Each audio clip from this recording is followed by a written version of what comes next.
It now becomes the duty of the court to impose sentence in this case, and that is to see that this defendant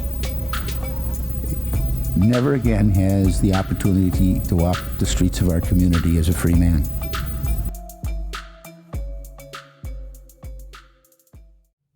Hello, my name is Paco Rivera. Some of you may already know me from the Death Row and Executions channel. As you may know, on the Death Row and Executions channel, I do a presentation of upcoming executions for criminals that have been on death row, sometimes 20, 25 years or more, for crimes that happened before that. Here on the Maximum Sentence channel, I will be focusing more on recent crimes that happened no more than a few years ago by criminals that were convicted recently to possibly life in prison or the death penalty. Today, we are going to be talking about this guy here. His name is Marcus Brooks. On November 16th of last year, 2023, Brooks was found guilty of first-degree murder, and on the following month, on December 21st, he was sentenced to life in prison without the possibility of parole. 4 years ago, on February 6th of the year 2020, Brooks had rented a hotel room at a sleep-in on Northwest 97th Terrace in Kansas City, Missouri. He was with a friend, a woman named Taylor Stoughton. Uncle Brooks had another friend or acquaintance by the name of Ariel Starcher. Ariel was 21 years old at the time and was the single mother of 2 daughters. At some point on February 6, 2020, Ariel arrived at the sleep-in hotel, knocked on the door, and entered the room where Brooks and Taylor Stoughton were staying. Now, unfortunately in this case, a clear motive has never been established, but sometime soon after Ariel entered the room, she was attacked by Brooks and Taylor Stoughton. We can only speculate as to the motive. Possibly the two wanted to rob Ariel of her money. Maybe Michael Brooks made sexual advances and Ariel rejected him.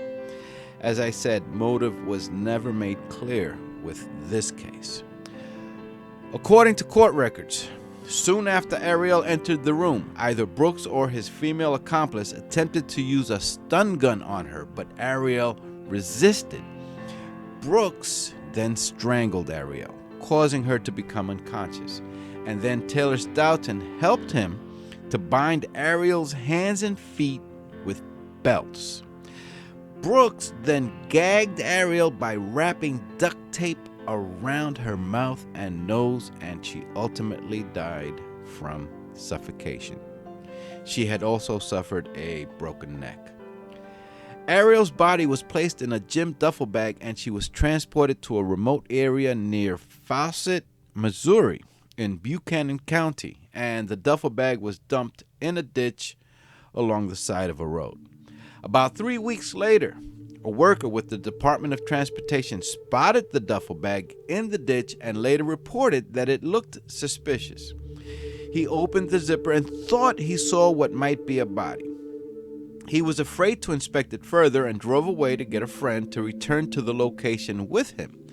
The friend opened the bag and confirmed that there was a body inside the duffel bag, and he called 911. The body was later identified as Ariel Starcher, who was recently reported missing by her family.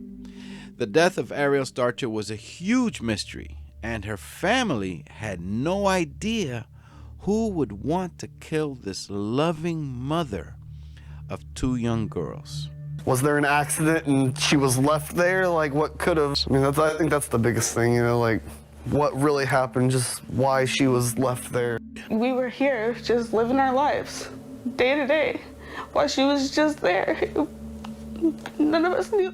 An autopsy revealed that one of Ariel's fingernails appeared to be ripped off her finger post-mortem. The theory was that the killer or killers may have felt that they were scratched with that fingernail and wanted to dispose of any DNA under the nail. As it turns out, DNA was recovered anyway from underneath other fingernails. The Buchanan County Sheriff's Office investigated the crime and followed leads for about a year, interviewing many people and gathering DNA from them.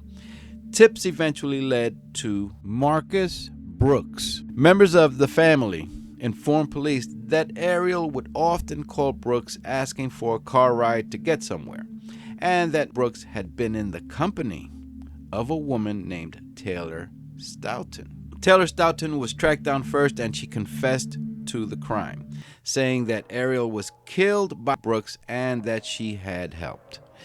The hunt for Brooks was on, and he was eventually captured and arrested about a year after the murder. Taylor Stoughton would plead guilty to second-degree murder on August 8th of the year 2022, and 3 months later, in November, she was sentenced to 11 years in prison. She may be eligible for parole by the year 2030. As stated earlier, last month, in December of 2023, Brooks was sentenced to life in prison without the possibility of parole. In a recent Facebook post by the Buchanan Sheriff's Office, they wrote, "Outstanding work by the criminal investigators of the Buchanan County Sheriff's Office on a complex and difficult investigation of such a heinous crime. Investigator Tammy Parsons was the lead investigator on the case, assisted by the other Sheriff's Office criminal investigators, as well as many law enforcement partners throughout the Kansas City area. This was a tremendous team effort to bring this case to justice.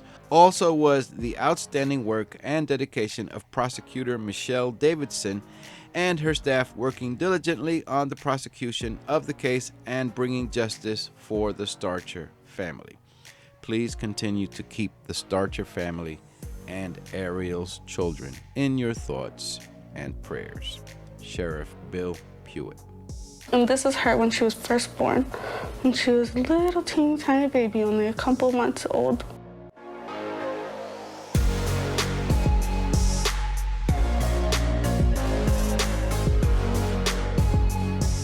I hope that they know that they took someone beautiful from this world that didn't deserve that. And I hope that they know that they will pay for what they did. Michael Brooks continues to insist that he did not kill Ariel Starcher. He claims that Taylor Stoughton killed the young woman while he was taking a shower in the hotel room, and that all he did was help dispose of the body. Apparently, the jury did not believe him. Please remember to subscribe here on YouTube for more of these true crime stories. You can also follow me on Facebook for updates. There will be a link to my Facebook in the description below. I am Paco Rivera. Take care and bye for now.